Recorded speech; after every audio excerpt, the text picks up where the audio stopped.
আর কখনো যদি এসব মুখেও এনেছ তো এমন হাল করব না, স্বামীকে দ্বিতীয় বিয়ে করানোর স্বাদ মিটে যাবে।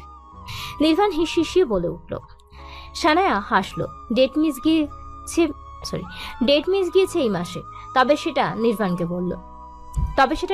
বলল না। আরো সপ্তাহখানেক পার হলে জানাবে ভাবলো। তাই নির্বাণ গভীর ভালোবাসায় মর্ত করতে চাইল সানায়াকে। সেটা হতে দিল না। খুব অল্পতেই নির্বাণকে থামিয়ে দিল। নির্বাণ ভাবলো বউয়ের ভালো লাগছে না, তাই বেশি ঘাটালো না। বউকে জড়িয়ে ধরেই ঘুমিয়ে গেল। আফি বিছানায় বসে আছে। একান্ত পাশেই বালিশে হেলান দিয়ে বসে ল্যাপটপ কোলে নিয়ে সেটার স্ক্রিনে তাকিয়ে আছে। হাতের আঙুলগুলো অনবরত চালাতে ব্যস্ত। আফির পেটটা বেশ উঁচু হয়েছে। অবশ্য হওয়ারই কথা, 9 মাসের ভরা পেট বলে কথা। আফির হাতের একটা টক জাতীয় কিছু, যেটা কিছুদিন আগেই সুমাইয়া বেগম পাঠিয়েছে বাংলাদেশ থেকে।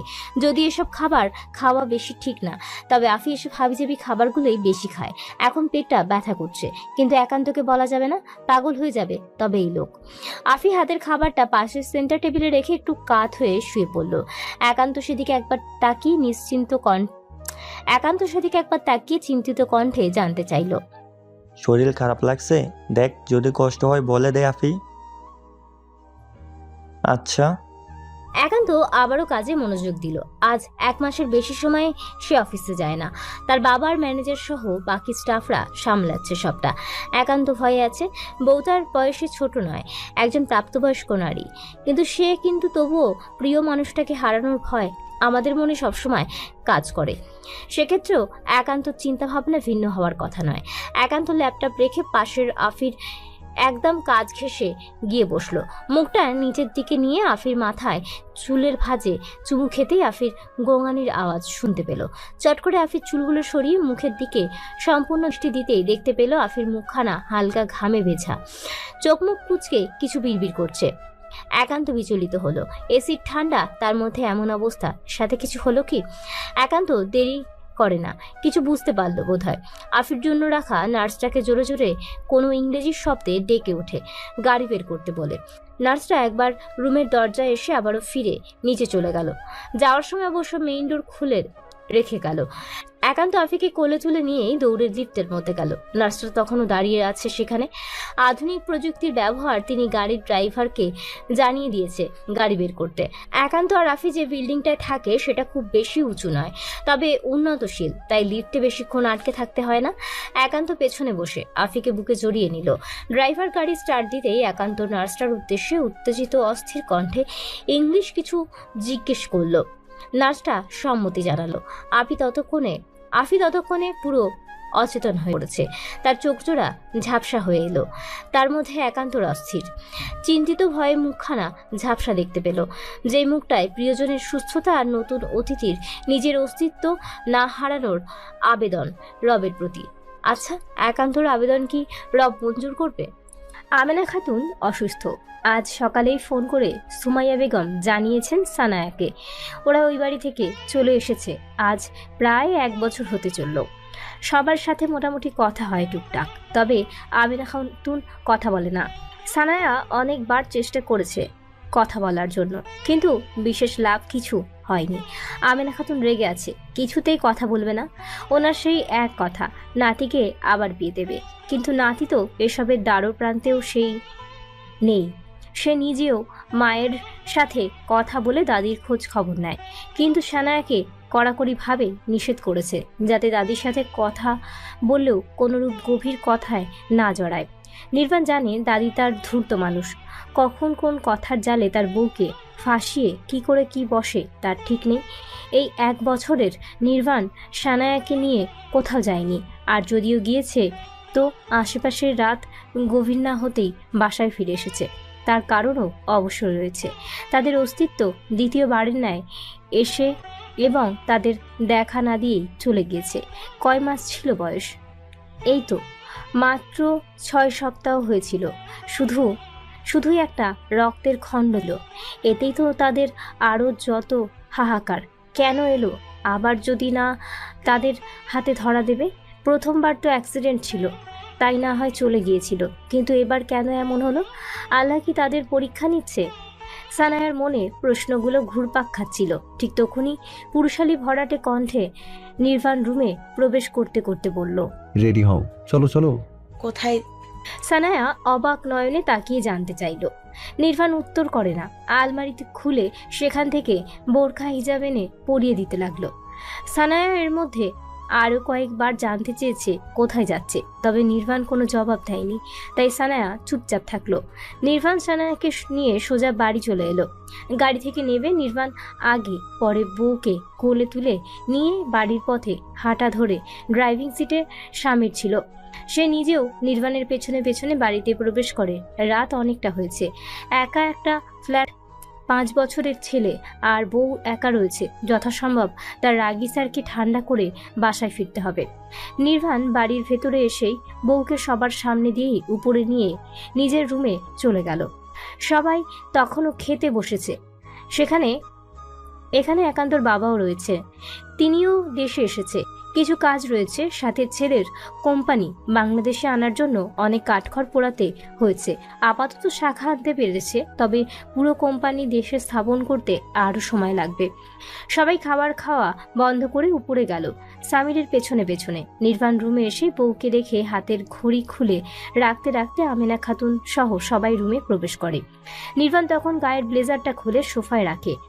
দাদির ঠিক বরাবর দাঁড়িয়ে শক্ত মুখ করে বলে উঠল, চুরি করে যাইনি, সেটা আবারও প্রমাণ করে দিলাম। আশা করি এবার তোমার কোনো সমস্যা নেই, বউ এখানে থাকবে। আর আমার ঘর আলো করে আমার রাজকন্যাও খুব শিগগির আসবে ইনশাআল্লাহ। তখন তোমার এই ভোঁতা মুখটা আমি দেখে নেব। আর বিয়ের কোনো কথা বললে আমি তোমার বিয়ে দিয়ে দেবো, পাক্কা প্রমিস। নির্বাণের এরূপ কথায় সবাই হেসে উঠল। সানায়া তখন চুপচাপ উঠে গিয়ে সুমাইয়া বেগমের পেছনে চুপটি করে দাঁড়িয়ে আছে। আমেনা খাতুন হনহনিয়ে ঘর ছেড়ে বেরিয়ে গেল। খেপেছে বেশ বোঝা যাচ্ছে, তবে নির্বাণ সেদিকে পাত্তা দেয় না। মায়ের দিকে তাকিয়ে কিছু ইশারা করতেই সুমাইয়া বেগম চলে গেল। স্বামীর তখন অসহায় মুখ করে এক কোনায় দাঁড়িয়ে আছে। বউ তার আজ বাসায় জায়গা দিলে হয়। নিজামুদ্দিন সেদিকে তাকিয়ে স্বামীরের জন্য মায়া হলো। ছেলের দিকে একটু গম্ভীর মুখ নিয়ে তাকিয়ে বলে উঠল, ছেলেটাকে বাড়ি যেতে দাও, তোমার তামাশা দেখার জন্য আমরা সবাই আছি। কথাটা বলে নিজামুদ্দিন এক দ্বন্দ্ব দেরি করে না, পা চালিয়ে স্থান ত্যাগ করে। ছেলেও তার ভীষণ পাজি। এতক্ষণ দাদিকে ধুয়েছে, কখনো আবার বাপকে ধুতে চলে আসে তার ঠিক নেই। তিনিও তো নিমরাজি ছেলেকে বিয়ে দিতে, তাই ঝড় ওনার উপরও আসতে পারে। নিজামুদ্দিনের পেছনে পেছনে একান্তর বাবাও চলে গেল। রুমে শুধু স্বামীর রয়েছে। স্যার অনুমতি না দিলে সে এক পাও নড়বে না। সানায়া তখন চুপ করে দাঁড়িয়ে আছে। নির্বাণ বইয়ের দিকে একবার তাকিয়ে সামিরের দিকে তাকালো। গম্ভীর কণ্ঠে হুকুমের স্বরে বলল, বাড়ি যাও, অফিসে টাইমে পৌঁছে যাবে কাল। জি স্যার। নির্বাণের কথার বিপরীতে জানায় সামির। অতঃপর চলে গেল। নির্বাণ নিজেও ওয়াশরুমে চলে গেল। সানায়া রুমটায় চোখ বোলালো। ঠিক যেমন রেখে গিয়েছে তেমনি রয়েছে, যেন খুব যত্ন করে কেউ গুছিয়ে রেখেছে। আচ্ছা, তবে কি সবাই জানতো ওরা যা বাড়ি আসবে? তাহলে ওকে কেন নির্বাণ জানায়নি? সানায়ার ভাবনার মাঝে একজন কাজের মেয়ে এলো। আগে ছিল না এই মেয়েটা, হয়তো নতুন এসেছে। মেয়েটা সানায়ার থেকে অনুমতি নিয়ে রুমে প্রবেশ করে খাবারগুলো রেখে আবার চলে গেল। সানায়া আলমারি খুলে সেখান থেকে আগের পরা একটা রাতের পোশাক নিল। নির্বাণ ফ্রেশ হয়ে এলো। সানায়া গেল ফ্রেশ হতে। নির্বাণ নিজেও হাতের টাওয়ালটা রেখে গায়ের কালো শার্টটা খুলে সাদা একটা স্লিভলেস শার্ট গায়ে জড়িয়ে নিল, যেটা দিয়ে ফর্সা শরীর সব ভাঁজগুলো স্পষ্ট বোঝা যাচ্ছে। খাবার শেষ করো। সানায়া ওয়াশরুম থেকে এসে সোজা বিছানায় গিয়ে শুয়ে পড়ল। নির্বাণ সেদিকে একবার তাকিয়ে খাবারগুলো প্লেট নিয়ে সোফায় বসে গম্ভীর কণ্ঠে হুকুম জারি করলো। সানায়া অনড়, কোনো নড়চড় করে না। অভিমান হচ্ছে ওর। কোনো কিছু নির্বাণ ওকে জানায় না। ওর কি জানার অধিকার নেই? নিজের মর্জি অনুযায়ী সব করে। আমি আমার ইচ্ছে মতো সব করি, তবে সেটা আমাদের ভালোর জন্য। আমার নিজেকে প্রয়োজনহীন মনে হয়। সানায়া শোয়া থেকে উঠে বসলো, বলল। নির্বাণ এবার সম্পূর্ণ দৃষ্টি বউয়ের মুখের উপর রেখে বলল, মোটেও না। তোর প্রয়োজন আমার জীবনে ঠিক কতটা তা ধারণাতীত। তাহলে আপনি কেন আমাকে কোনো কিছু জানানোর প্রয়োজন মনে করেন না? যখন যা খুশি তা করেন। এতে কি তোর কোনো ক্ষতি হচ্ছে? সানায়া এবার থমথমে হয়ে গেল। সত্যি তো, এতে তো ওর কোনো সমস্যা হচ্ছে না, বরং ভালোই হয়। তাহলে অভিমানটা কিসের জন্য? আমি বলছি, একটা বাংলা প্রবাদ আছে, সুখে থাকতে ভূতে গিলায়, যেটা এখন তোর উপরে এফেক্ট করছে। সানায়ার খুব কাছে গিয়ে ফিসফিস করে বলে উঠল নির্বাণ। সানায়া কিছু বুঝে ওঠার আগেই নির্বাণ সানায়াকে কোলে তুলে নিল। সোফায় বসে নিজের একটা উড়ুর ওপর বসিয়ে প্লেট হতে খাবার নিয়ে খাইয়ে দিল বউকে, সাথে নিজেও খেলো। খাওয়া শেষ, দুজনে শুয়ে পড়ল। নির্বাণ নিজেও বুকের উপর দু হাত দিয়ে বউকে শক্ত করে জড়িয়ে ধরে রইল। একান্ত ফ্ল্যাটের নিজের সাথে থাকা চাবি দ্বারা দরজা খুলে ভেতরে প্রবেশ করে।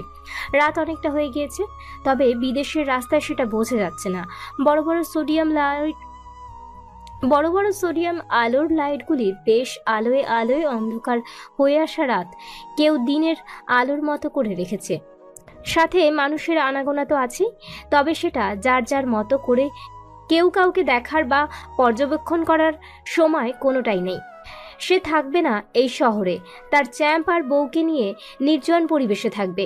সেখানে খুব অল্প সংখ্যক মানুষ থাকবে, যেখানে খুব অল্প সংখ্যক মানুষ থাকবে, শুধু তার ছোট একটা সংসার হবে। আচ্ছা, তার চ্যাম্প কি করছে?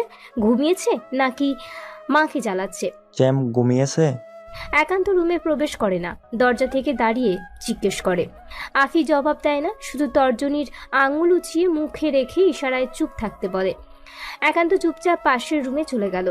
আফিও ছেলের কপালে চুমু খেয়ে মিনি কম্বলটা আরও একটু টেনে দিয়ে ঘর ছেড়ে বেরিয়ে এলো। ছেলের 2 বছরের বেশি বয়স হয়েছে। দ্বিতীয়বার জন্মদিন পালন করার পর ছেলের থেকে ছেলে আর তাদের সাথে থাকে না। আজ কয়েক মাস ধরেই একাই থাকে। আফি এসব ভাবতে ভাবতে রুমে চলে এলো। একান্ত ততক্ষণে ফ্রেশ হয়ে গলায় সফেদা রঙের টাওয়ালটা ঝুলিয়ে বেরিয়ে এলো। খেয়েছি, তুই? আফি ফিরতে কিছু বলে না, বিছানা ঠিকঠাক করে এক কোনায় শুয়ে একান্তর দিকে তাকিয়ে থাকে। একান্ত হয়তো কিছু আন্দাজ করতে পারে। টাওয়েলটা রেখে নিজেও এসে পাশে শুয়ে জড়িয়ে ধরে আফিকে। আফি নিজের নাক মুখ ঘষে দিল একান্তর বুকে, মিনমিন করে প্রশ্ন করলো। একান্ত চুপ করে থাকে। মিনিট খানেক অতঃপর আফির ঠোঁটে একটা গাঢ় চুম্বন করলো, ছেড়ে দিয়ে ফিসফিস করে জানালো, টিকিট হয়ে গিয়েছে, 2 দিন পর ফ্লাইট। সকাল থেকে সুমাইয়া বেগম রান্নাঘরে কাজ করছে, সাথে আছে সব কাজের লোক। মেয়ে তার কত বছর পর দেশে ফিরছে, স্বামী সন্তান নিয়ে। তবে মেয়ের চেয়ে নাতিকে দেখার জন্য পাগল সবাই। মূলত সবার খাবার নাতির জন্য বানিয়ে নিচ্ছে। যদিও তিনি নাতির পছন্দ জানে না, তবে প্রায় সব রকমের খাবারই বাঙালি আইটেম বানাচ্ছে। সানায়া ডাইনিং টেবিলে বসে সব কিছু পর্যবেক্ষণ করলো। আমিনা খাতুন সানায়াকে কড়াকড়িভাবে নিষেধাজ্ঞা জারি করেছে যাতে সে রান্নাঘরের দ্বারো প্রান্তে না ঘাসে। সাথে তার পুতি এলেও যেন সে সবার আগে না থাকে। এসব যে তিনি সানায়াকে বলেছেন, সানায়া ছাড়া আর কেউ জানে না। সানায়াও চায় না এসব কেউ জানুক, আবার অশান্তি হোক। বলুক না, দাদি সে তো আর সত্যিই বাজা নয়, এটা সে খুব ভালো করেই জানে। তাহলে কষ্ট কেন পাবে? নির্বাণ গিয়েছে এয়ারপোর্টে, সাথে রয়েছে স্বামীর আর নিজামুদ্দিন। এখন সন্ধ্যা 6টা বাজে। সানায়া ঘুম থেকে উঠে এসেছে মাত্র। মূলত তাকে সুমাইয়া বেগম ডেকে পাঠিয়েছে কাজের লোকের মাধ্যমে। সেই দুপুরে নির্বাণ যাওয়ার পর যে মেয়েটা ঘুমিয়েছে আর ওঠেনি, তাই তো বাধ্য হয়ে ডেকে পাঠালো। হালকা কিছু নাস্তা বানিয়ে সানায়াকে দিয়ে খেতে বলে তিনি আবারও চলে গেল নিজের কাজে। সানায়ার সামনে রাখা বাটি ভর্তি গরম ধোয়া ওঠা নুডলসটা দেখে নিল, অতঃপর হাতে নিয়ে রুমে যাওয়ার জন্য পা বাড়াতেই বাড়ির মেইন ডোর সশব্দে বেজে উঠল। সানায়া আশেপাশে তাকালো। লিভিং রুমে তেমন কেউ নেই, সবাই রান্নাঘরে। সুমাইয়া বেগমের মধ্যে হাত ছেড়ে সানায়াকে বলল দরজা খুলে দিতে। সানায়া আচ্ছা বলে দরজা খোলার জন্য অগ্রসর হলো। দরজা খুলেই সানায়ার প্রথম নজরে আসে নির্বাণ একটা বাচ্চা কোলে দাঁড়িয়ে আছে। তার ঠিক পেছনে আফি হাসি হাসি মুখে দাঁড়িয়ে। সানায়া নিজেও হাসল। নির্বাণের কোলে হতে বাচ্চাটাকে নিয়ে আদর করে আফি আর একান্তর সাথে কুশলাদি শেষ করে। এর মধ্যে সবাই বাড়ির ভেতরে প্রবেশ করে। সুমাইয়া বেগম রান্নাঘর ছেড়ে বেরিয়ে এসে মেয়ের জামাই রেখে নাতিকে কোলে তুলে আদর করে। আমেনা খাতুনকে ডাকতে লাগলো। আমেনা খাতুন মাগরিবের নামাজ মাত্রই শেষ করে দুটো ছুটে এলো। নিজামুদ্দিন তাকাতে দিলেন ফ্রেশ হতে যাওয়ার জন্য। একান্ত চলে গেল আফিকে নিয়ে। সুমাইয়া বেগম আরবিকে সানায়ার কাছে দিয়ে রান্নাঘরে চলে গেল। আমেনা খাতুন সেদিকে তীক্ষ্ণ দৃষ্টিতে তাকিয়ে রইল। নির্বাণ আছে বিধায় হয়তো কিছু বলতে পারছে না। নির্বাণ সানায়াকে নিয়ে উপরে চলে এলো। সানায়া রুমে এসে ছোট আরবির গায়ে কালো স্যুট খুলে দেয়, গা মুছিয়ে হালকা ফ্রেশ করিয়ে কোমরে টাওয়াল পেঁচিয়ে রুমে নিয়ে এলো। নির্বাণ তখন সোফায় বসে ফোনে কথা বলছিল, কিন্তু সানায়া আর আরবির এমন মনোমুগ্ধকর দৃশ্য দেখে সেদিকে তাকিয়ে রইল। ফ্রেশ হবেন না? হ্যাঁ যাচ্ছি। সানায়ার প্রশ্নে হকচকিয়ে বলে উঠল নির্বাণ। অতঃপর ব্যালকনি হতে টাওয়ালটা নিয়ে ওয়াশরুমে চলে গেল। এদিকে ছোট আরবি গম্ভীর মুখে দুজনকে পর্যবেক্ষণ করে চলেছে। আব্বু চলো তোমাকে তোমার মায়ের কাছে দিয়ে আসি। ছোট আরবি কোনো জবাব দিল না, সে চুপ করেই রইল। সানায়া আরবিকে কোলে তুলে নিয়ে রুম হতে বেরিয়ে এলো। আফির জন্য বরাদ্দকৃত আগের রুমের উদ্দেশ্যে হাঁটা ধরে। আফি গায়ের কুর্তিটা ঠিকঠাক করে মাথায় টাওয়ালটা পেঁচাতে পেঁচাতে বেরিয়ে এলো ওয়াশরুম হতে। একান্ত তখন ওয়াশরুমে। এর মধ্যে সানায়া রুমে প্রবেশ করে। আফি সানায়াকে পাশে থাকা ছোট একটা লাগেজ ইশারা করে বলল। সানায়া আরবিকে বিছানার উপর দাঁড় করিয়ে আফির কথা মতো কাজ করে। সেখান থেকে এক সেট কাপড় আরবিকে পরিয়ে নিয়ে আফিকে খাবারের জন্য নিচে আসতে বলে আরবিকে আবারও কোলে তুলে বেরিয়ে এলো। রাত প্রায় অনেকটা হয়েছে। সবাই তখনও লিভিং রুমে বসে আড্ডা দিচ্ছে। আরবি সানায়ার কোলে ঘুমিয়ে আছে, তাই সানায়া আরবিকে নিয়ে নিজের রুমের উদ্দেশ্যে হাঁটা ধরতেই আমেনা খাতুন বাধা প্রদান করে। তিনি আরবিকে সুমাইয়া বেগমের সাথে রাখার আদেশ জারি করলেন।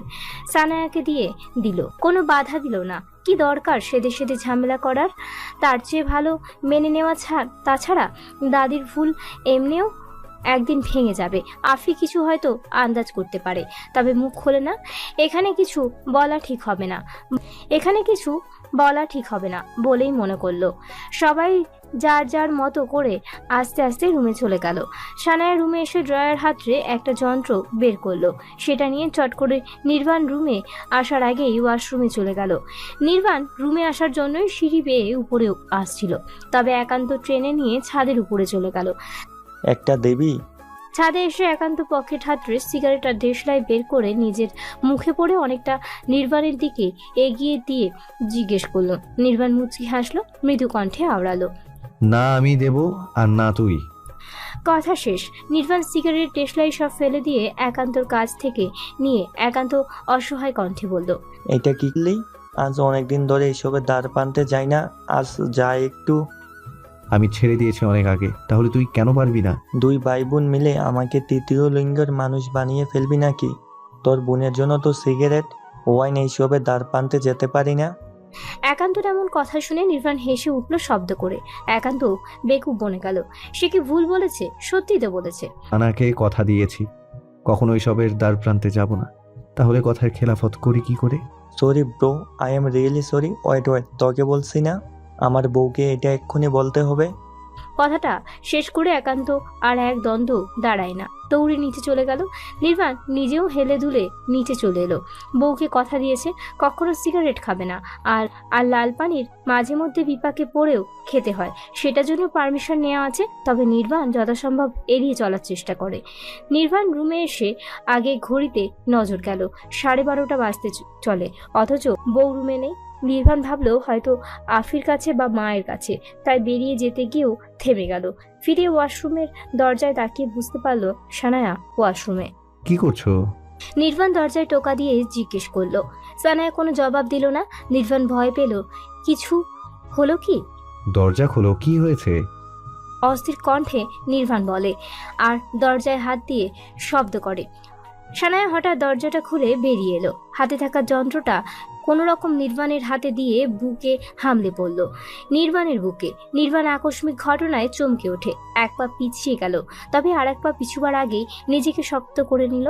যথাসম্ভব নিজেকে সামলে নিয়ে সানায়ার দেওয়া হাতের জিনিসটা চোখের সামনে ধরতেই মুখে হাসি ফুটে উঠল, তবে পর মুহূর্তে তা বিলীন হয়ে গেল।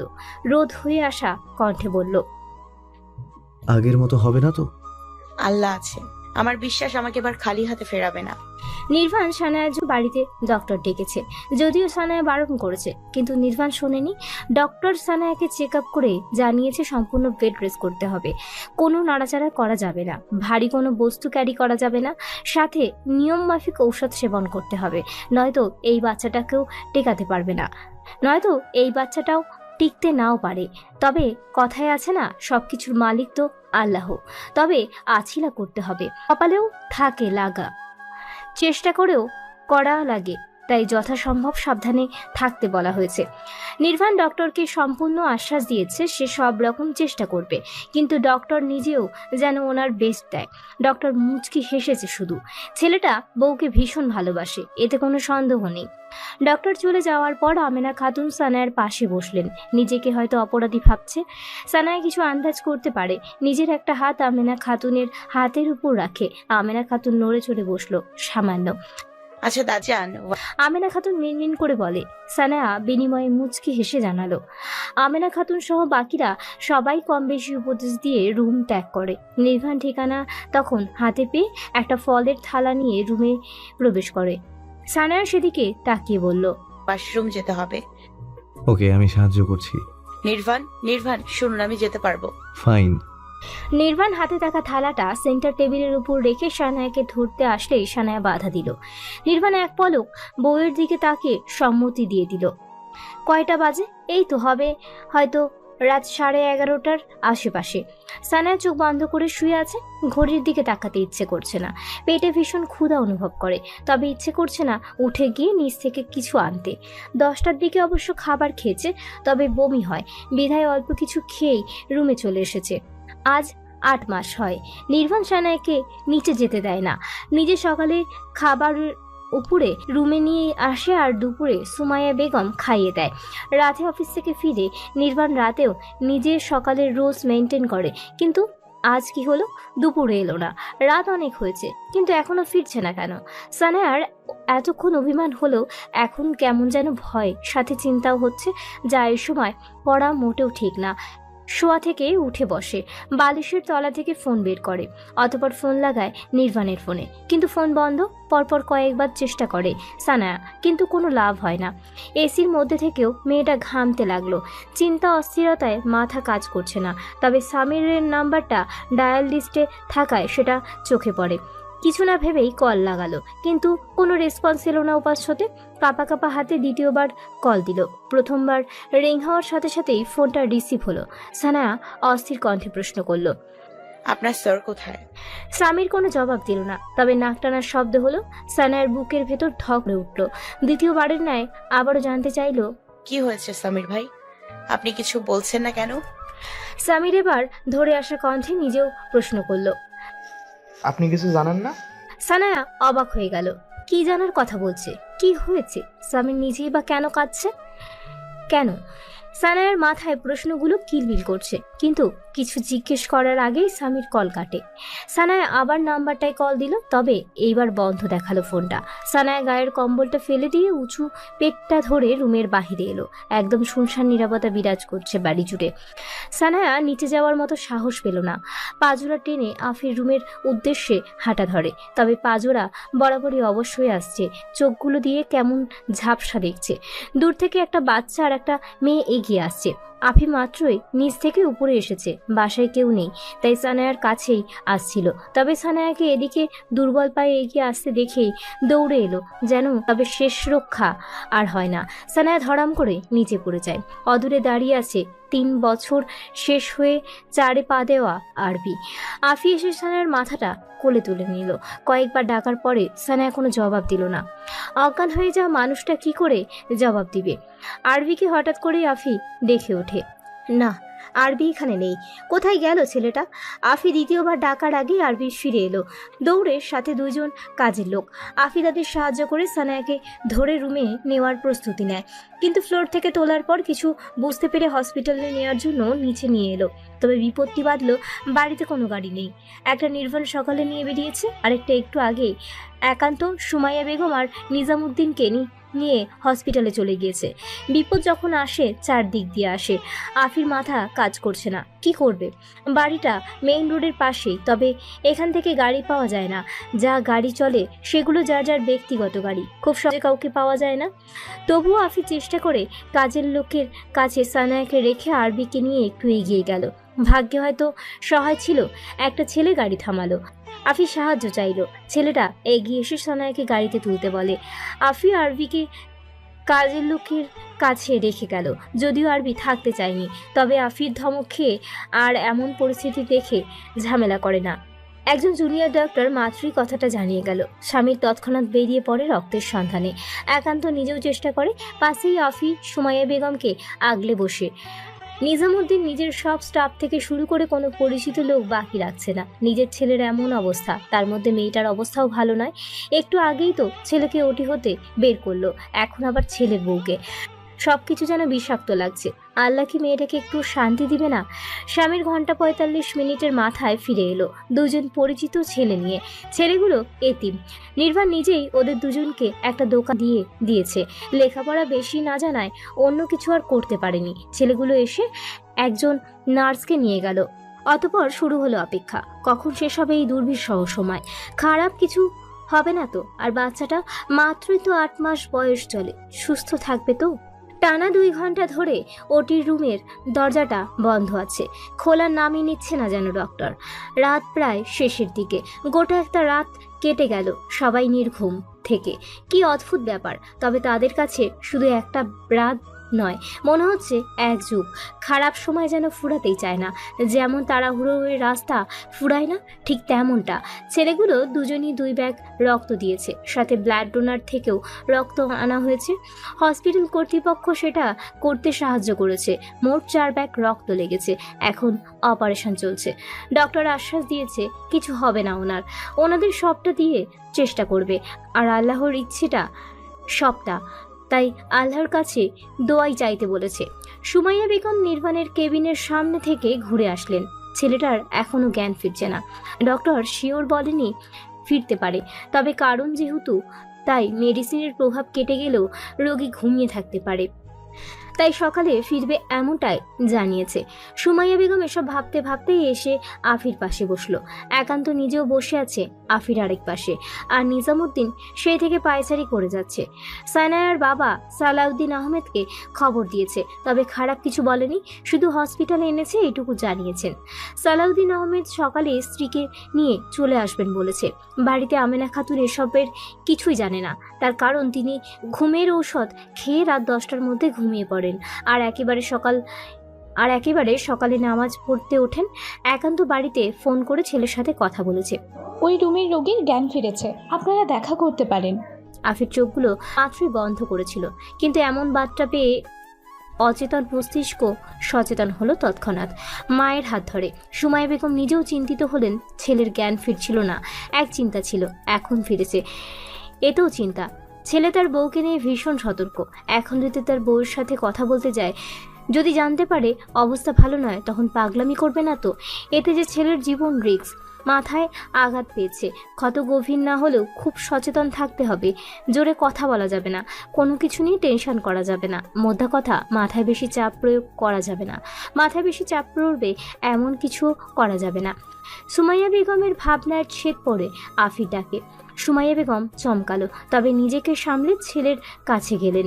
সবাই চলে এসছে, বাড়িতে একাও? নির্বাণ সবার সাথে কথা বলার শেষ করে আফিকে কাছে ডাকলো। আফি ভাইয়ের ডাকে কাছে গিয়ে দাঁড়িয়ে থাকে চুপটি করে। একান্ত কথা ঘোরাতে বলল, শানা কিছু জানে না কাজের লোক আছে সাথে? নির্বাণ চুপ করে গেল, চোখ বন্ধ করে নিল। নিজেকে কেমন যেন অসহায় লাগছে আজ। বউয়ের এমন একটা সিচুয়েশন, সে বউয়ের পাশে থাকতে পারছে না। কি করছে এখন তার জান? নির্বাণকে চোখ বন্ধ করে রাখতে দেখে সবাই কেবিন হতে বেরিয়ে গেল। খুব স্বল্প স্বরে কোথাও হতে আজানের মুষ্টির স্বর ভেসে আসছে। সবাই গিয়ে আবার ওটির সামনে গিয়ে দাঁড়িয়ে রইল। 5-7 মিনিট অপেক্ষা করার পর হঠাৎই ওটির রুমের লাল লাইট অফ হলো। নিজামুদ্দিন একান্ত সবাই একে অপরের মুখের দিকে তাকিয়ে এগিয়ে গেল। ওটি রুম হতে 4 জন ডক্টর বেরিয়ে এলো। পেছনে রয়েছে 2 জন নার্স। ডক্টরটা কিছুটা ক্ষিপ্ত স্বরে প্রশ্নটা করলো, নিজামুদ্দিন সবার দিকে তাকিয়ে চোখ রাঙালো, যার অর্থ সবাইকে তখন যেতে হয়েছিল। অবশ্য না যাওয়ার কথাও নয়, এমন একটা খবর পেয়ে কেউ আর কিছু ভাবেনি, ছুটেছিল ছেলের কাছে। আমরা নিজামুদ্দিন কিছু বলার আগেই একটা নার্স পাশ থেকে জানালো, তার ওনাদের একটা রোগী আছে, রাতেই অ্যাক্সিডেন্ট হয়েছে, এই ফ্লোরে 302 নম্বর কেবিনে আছে, একটু আগেই ওনার জ্ঞান ফিরেছে। ডক্টর কথাগুলো বলেই বাকি সবাইকে নিয়ে স্থান ত্যাগ করে। সবার যেন কথাগুলো শুনে বুকের উপর থেকে পাথর নেমে গেল। আল্লাহর কাছে শুকরিয়া আদায় করে।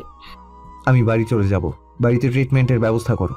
নির্বাণ সেই সকাল থেকে এই এক কথা বলে যাচ্ছে। একান্ত এবার চটে গেল। আফি বাড়ি চলে গিয়েছে, নিজামুদ্দিন সানায়ের কাছেই আছে। সুমাইয়া বেগম বসে আছে নির্বাণের পাশে চুপ করে। তোর বউ বাচ্চা এখানেই আছে, এখন বল বাড়ি যেতে চাস? একান্ত রেগে মেগে বলে দিল।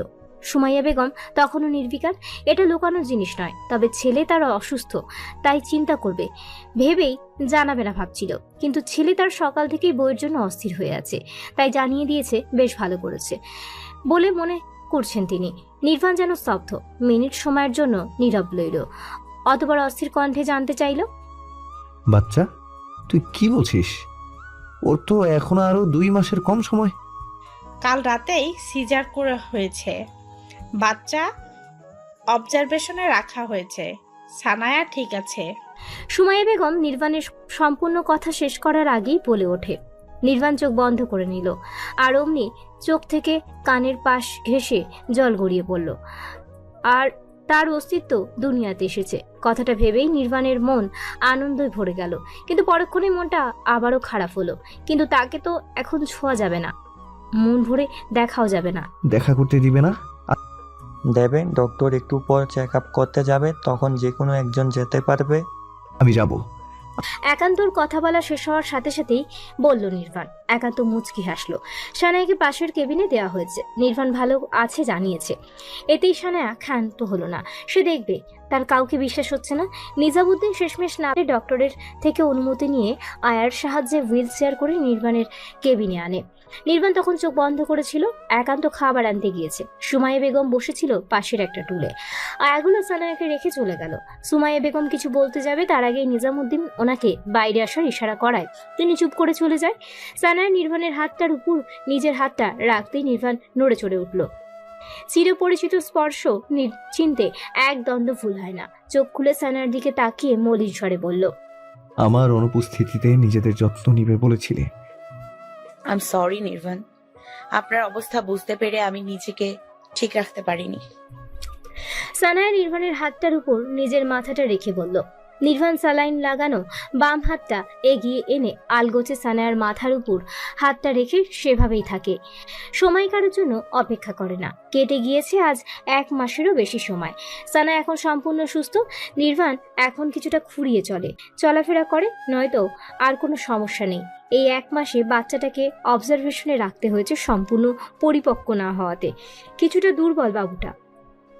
এই 1 মাস হসপিটালে থাকছে বেশি সময় সবাই। আজ রিলিজ দেওয়া হবে বাবুটাকে। সানায়া নির্বাণ আগে থেকেই ছিল। সকালে আফি একান্ত আরবিও এসেছে হসপিটালে, আর কেউ আসেনি। আসতে অবশ্য চেয়েছিল, নির্বাণ নিজেই না করে দিয়েছে। বাড়ি তো চলে যাচ্ছে, তাই আর ঝামেলা বাড়ায়নি। হসপিটালের সব ফর্মালিটি শেষ করে বাসায় ফিরতে ফিরতে দুপুর হয়ে এলো। বাড়ি ফিরে সানায়া আগে নির্বাণকে ফ্রেশ হয়ে আসতে বলে। নির্বাণ একটা টাওয়াল নিয়ে ওয়াশরুমে চলে গেল। সানায়া বাচ্চার মুখের দিকে তাকিয়ে দেখলো বাবুর ঠোঁটগুলো একদম শুকিয়ে আছে। ডক্টর জানিয়েছে এখন কয়েকদিন ঔষধের কারণে বাচ্চা ঘুমোবে বেশি, তাই খাবারটা ঘুমের মাঝেই যেন দেয়। সানায়া এতদিনে একবারও বাবুকে ফিডিং করায়নি।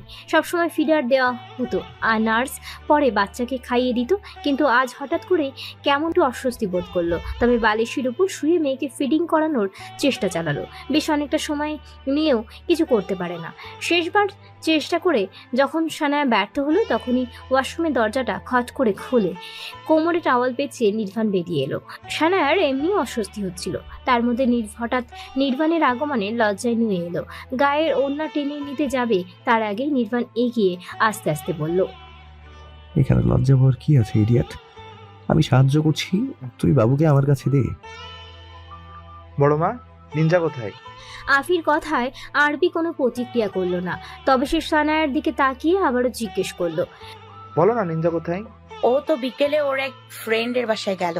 মেয়েটার মা অনেকবার করে ফোন করে তোমার বাবার কাছে রিকোয়েস্ট করছিল। সানায়ার কথাটা যেন আরবির কানে বিস্ফোরণ ঘটালো। মস্তিষ্ক টকবক করে উঠল। কিছু না বলেই গম্ভীর মুখ করে বাড়ি হতে বেরিয়ে গেল হনহনিয়ে। সানায়া কয়েকবার ডাকলো পেছন থেকে, কিন্তু আরবি শুনল না। হঠাৎ কি হলো বলতো ছেলেটার? সানায়ার কথার বিপরীতে আফি চিন্তিত কণ্ঠে কথাগুলো বলল। আরবি বাড়ি থেকে বেরিয়ে আগে ড্রাইভারের সাথে কথা বলে নির্জনা কোথায় গিয়েছে সেখানে ঠিকানা নিল। অতঃপর 20 বছরের আরবি গাড়ি নিয়ে সেই ঠিকানার উদ্দেশ্যে ছুটে ঠিকানা অনুযায়ী আরবি পৌঁছে গেল। বাড়িটা বেশ জমজমাট পরিবেশ, হয়তো কোনো অনুষ্ঠান আছে আজ। আরবি গাড়ি পার করে দারোয়ানের কাছ থেকে জানতে পারলো আজ এই বাড়ির একমাত্র মেয়ের 16তম জন্মদিন পালন করা হচ্ছে, বেশ বড় করে। আরবি দারোয়ানের হাতে একটা 1000 টাকার নোট গুঁজে দিয়ে মুচকি হেসে চলে এলো। বাড়ির বাগান থেকে শুরু করে একদম বাড়ির ভেতর পর্যন্ত মানুষই গিজগিজ করছে, তার মধ্যে খুব কম বয়সী ছেলে মেয়ে।